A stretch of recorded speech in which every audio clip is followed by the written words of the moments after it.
ایران اسرائیل جنگ کا معاملہ ملک بھر میں ایل پی جی کا بحران سنگین صورتحال اختیار کر سکتا ہے اگر بروقت ایل پی جی کی سٹوریج میں فوری اضافہ نہ کیا گیا۔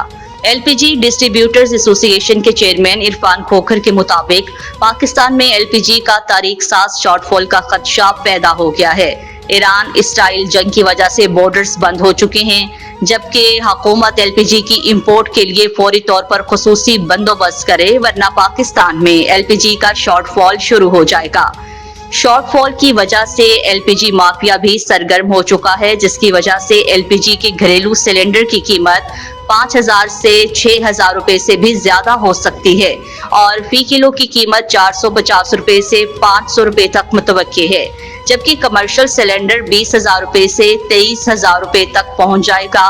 ملک بھر کی یومیہ کھپت 6,000 میٹرک ٹن ہے، جبکہ قومی پیداوار ماہانہ 60,000 سے 70,000 میٹرک ٹن ہے۔ عرفان کھوکھر کے مطابق فورٹ قاسم پر موجود ایل پی جی ٹرمینل ایس ایس جی سی اور ای وی ٹی ایل، جس کی سٹوریج 6,500 میٹرک ٹن ہے، فورٹ قاسم پر ٹوٹل سٹور 13,000 میٹرک ٹن ہے، جو کہ پاکستان کے لیے ناکافی ہے۔ بنگلہ دیش جیسے ملک میں ایل پی جی سٹوریج 3 لاکھ میٹرک ٹن ہے۔ فوری طور پر پاکستان کی ایل پی جی سٹوریج میں اضافہ کیا جائے۔ پاک ایران بارڈر سے 1 لاکھ میٹرک ٹن ماہانہ ایل پی جی کی درآمد کی جاتی تھی، جبکہ اس وقت بارڈر بند ہے۔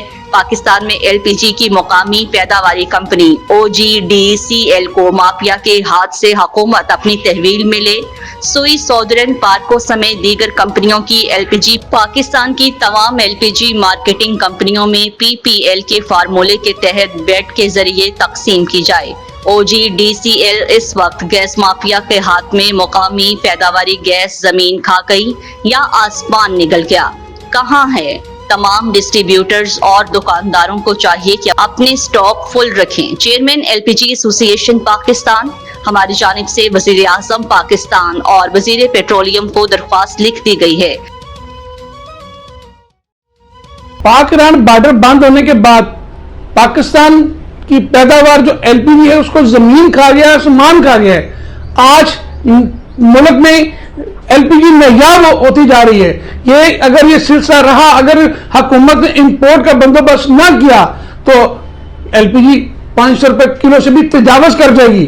یہ بہت پاکستان میں یہ پہلی دفعہ ایسا ہے کہ اتنا شارٹ فال۔ میری حکومت وقت سے پرائم منسٹر صاحب کو میرے لیٹر سے میری گزارش ہے کہ فوری طور پر امپورٹ کا بندوبست کیا۔ ہمارے پاس جو 13,000 ٹن کا فورٹ قاسم پر ٹرمینل ہے وہ ناکافی ہے، فوری طور پر بڑا ٹرمینل بنایا جائے اور پاکستان کی لوکل گیس او جی ڈی سی کی جو جس پہ مافیا کی اجارہ داری ہے فوری طور پہ وہ اجارہ داری ختم کرا کے حکومت اپنی تحویل میں لے، اپنے سرکاری اداروں P S O, S S G C, PARCO کے تھرو پی پی ایل کی طرح تمام کمپنیوں میں مساوی تقسیم کی جائے۔ اگر یہ اس وقت حکومت نے اس کا نوٹس نہ لیا، حکومت نے امپورٹ کا بندوبست نہ کیا، مجھے خدشہ ہے ایل پی جی پاکستان میں یاد ہو رہی ہے کہ پاکستان میں ایل پی جی 500 روپے کے جی کراس کر جائے گی۔ میری حکومت وقت سے گزارش ہے کہ فوری طور پہ وزیر پیٹرولیم صاحب، چیئرمین اوور سے ریکویسٹ ہے فوری طور پہ اس کے اوپر کام کیا جائے، امپورٹ کے ٹرمینل کو فوری طور پہ بڑھایا جائے۔ اب چھوٹے سے ملک بنگلہ دیش آپ دیکھیں، وہاں پہ لاکھوں ٹن کی سٹوریج ہے، ہمارے پاس صرف 13,000 ٹن کی۔ فوری طور پہ امپورٹ کے فورٹ قاسم کے ٹرمینل کو یا تو بڑھایا جائے یا فوری طور پہ نیا ٹرمینل لایا جائے۔ پاکستان کی ضرورت ہے، پاکستان کی غریب گیس ہے، پاکستان کا سستا فیول ہے۔ برائے مہربانی پرائم منسٹر صاحب اس پہ فوری طور پہ احکامات جاری کیے جائیں۔